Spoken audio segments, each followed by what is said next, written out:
All right, it is the final hour. It's late. I've been working on this bike all day. I'm nearing completion. There are still a bunch of little things to do. I gotta put the shifter on, chain. There's some plastic fasteners and stuff. I think I'm gonna get some new grips. Gotta put some protection on it. But it is at a point where I can make it run, or it should be. This is typically how the first startup goes. It's late, it's chaotic, there's stuff laying everywhere.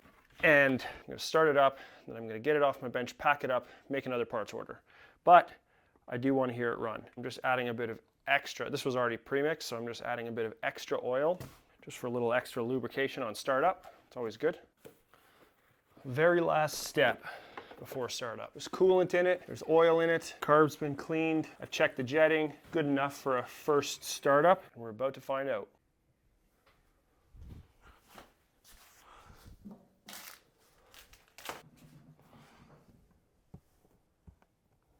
Fuel on, choke on.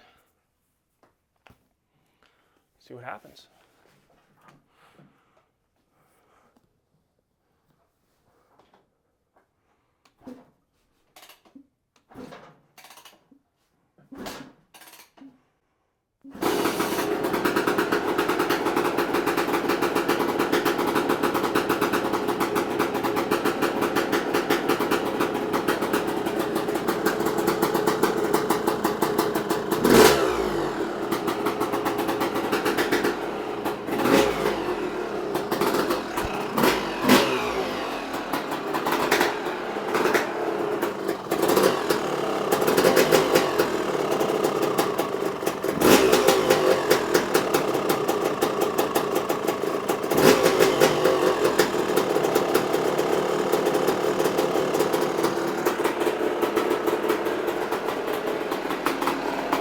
Jetting's just a little bit rich, so it's idling pretty low. The idle comes down.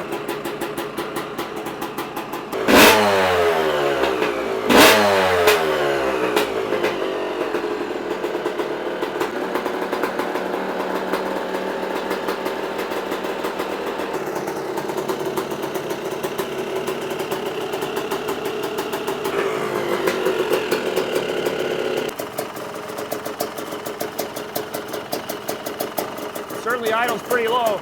It doesn't sound at all like a YZ.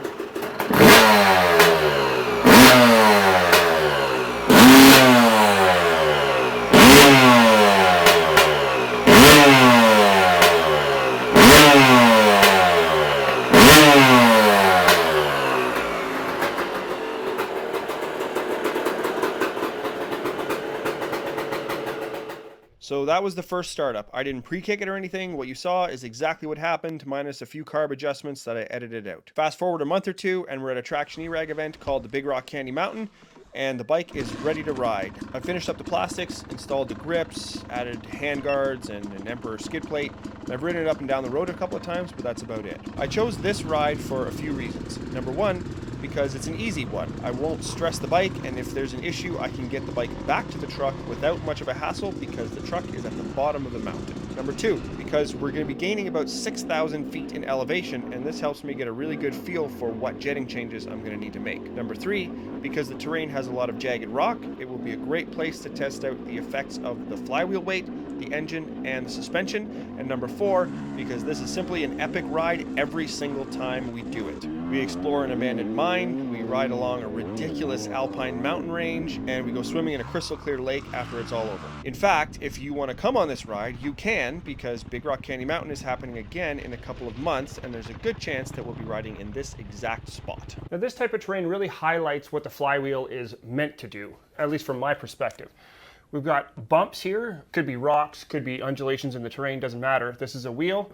Sorry, my drawing. So the wheel is propelling the bike forward. It hits this bump, becomes airborne, and before it hits this next bump, because you're on the throttle, the wheel wants to spin up really fast. And what I want the flywheel weight to do is to slow that wheel down so that it doesn't fluctuate in speed, in rotational speed, as much between this bump and this bump. Because if the wheel is spinning faster in the air, when it hits this bump, it's more likely to break loose and break traction, So what I want to do is keep the wheel at a more steady speed so that as it goes across these bumps, it's maintaining traction instead of spinning and breaking loose.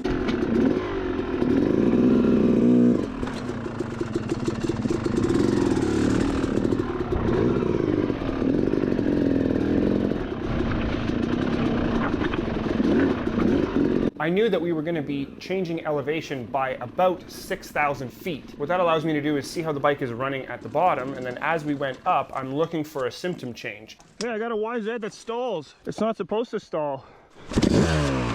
And in this case, it was exactly what I thought. It was getting richer. The bike felt a little bit rich to me when we were down near sea level, and then as we went up, it got worse and worse and worse. I know that the bike is going to be running richer the higher that we go, so that confirms to me that it is in fact a rich condition, because when you change multiple things inside a motor, like the head, the porting, and the flywheel weight, it's often difficult to tell whether it's rich or lean at different throttle openings.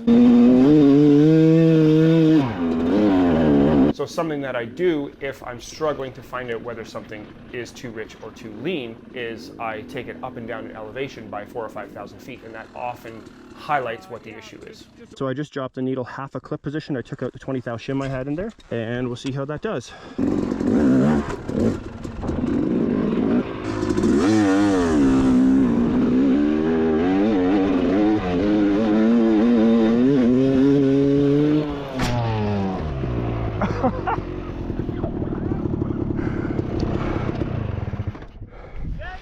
Hey, the snow's deep. Oh, yeah, I'm not gonna make it, but well, we'll see what happens.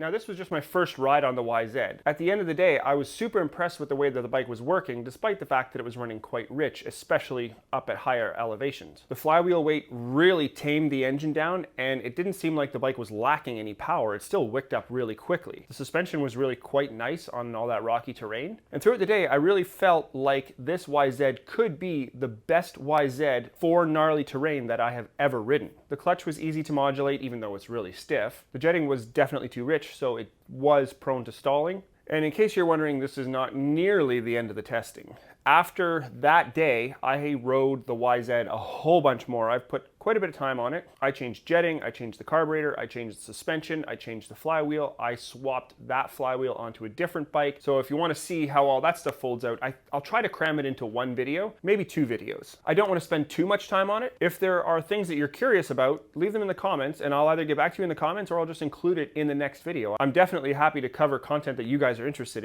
in the coming videos. So if you like this video, please go ahead and let the algorithm know. If you want to see more content like this, especially on this YZ250 project build, go ahead and subscribe and hit the notification bell. And if you want to see what I'm doing on a more day-to-day basis, you can find that content on Instagram. Thanks for watching.